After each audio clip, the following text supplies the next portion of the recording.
దేవుని నివాస స్థలముగా కట్టబడుచున్నాము. దేవుని ఆలయముగా నిర్మింపబడుచున్నాము. దేవుని నివాస స్థలముగా కట్టబడుచున్నాము. దేవుని ఆలయముగా నిర్మింపబడుచున్నాము. మహిమా దేవునికే,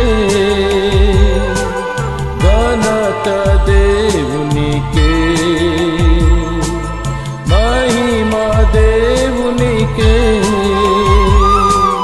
ఘనత దేవునికే. దేవుని నివాస స్థలముగా కట్టబడుచున్నాము. దేవుని ఆలయముగా నిర్మింపబడుచున్నాము. ఆశీర్వాదాలన్నీ నావే. దేవుని నిర్మాణపు ప్రణాళిక. యేసుక్రీస్తు ద్వారా దేవునికి అనుకూలమగు ఆత్మ సంబంధమైన బలులు అర్పించుటకు పరిశుద్ధ యాజకులుగా ఉండునట్లు మీరును సజీవమైన రాళ్ళవలె నుండి ఆత్మ సంబంధమైన మందిరముగా కట్టబడుచున్నారు. 1 పేతురు 2:5. ప్రాణం లేని రాయిని మీరు ఏ విధంగా తిరిగి జీవింపచేస్తారు? ఇంతకు ముందే పేతురు క్రీస్తును సజీవమైన రాయిగా మన ముందుంచాడు. ఈ సజీవమైన రాయిని నిర్మాణకులు అనగా ఇజ్రాయెల్ దేశం యొక్క నాయకులు ప్రక్కన పెట్టారు. వారు, వారి ప్రజలు దేవుడు వారికి అనుగ్రహించిన ఈ రాయిని తిరస్కరించారు. ఆయన ఒకానొక రోజు ఆయనను పంపిన వానిచే అతి ప్రాముఖ్యమైన స్థానంలో ఉంచబడబోతున్నాడనే విషయాన్ని తెలుసుకొనలేక ఈ నిర్మాణకులు ఆయనను తిరస్కరించి పక్కన పెట్టారు. అయితే దేవుడు ఇజ్రాయెల్ రాళ్లతో కాకుండా అన్యులతో ఆయన నిర్మాణ పనిని కొనసాగించాడు.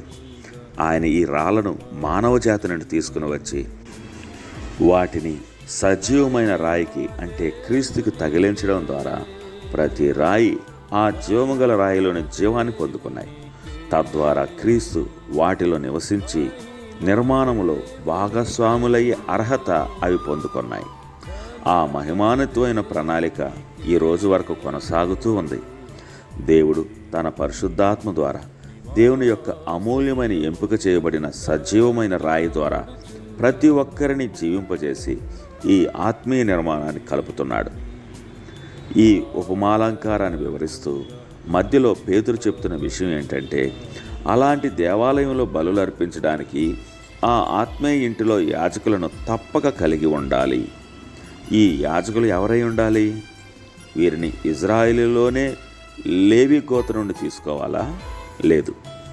సజీవమైన రాయితో కలవడం ద్వారా సజీవమైన రాళ్ళగా మార్చబడిన వారిపైనే యాజకులుగా విధులు నిర్వహించే బాధ్యత ఉంచబడింది.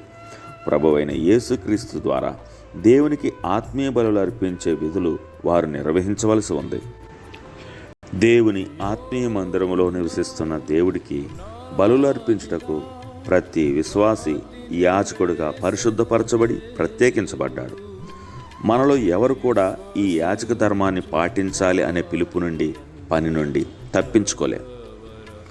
ఈ యోధా విశ్వాసులకు ఎంతో అమూల్యమైనది ఏంటంటే, ఆత్మీయ దేవాలయంలో తమ యాజకత్వాన్ని స్థాపించడమే. వారు క్రీస్తును విశ్వసించిన తర్వాత యెరూషలేములోని దేవాలయాన్ని విడిచిపెట్టేశారు. యెరూషలేము దేవాలయంలోని బలులు, అర్పణలు మరియు వస్త్రములకు బదులుగా క్రీస్తును అనుసరించాలని వారు ఎన్నుకొన్నారు. అన్ని బలుల మరియు విధుల స్థానంలో వారు క్రీస్తును కలిగి ఉన్నారు.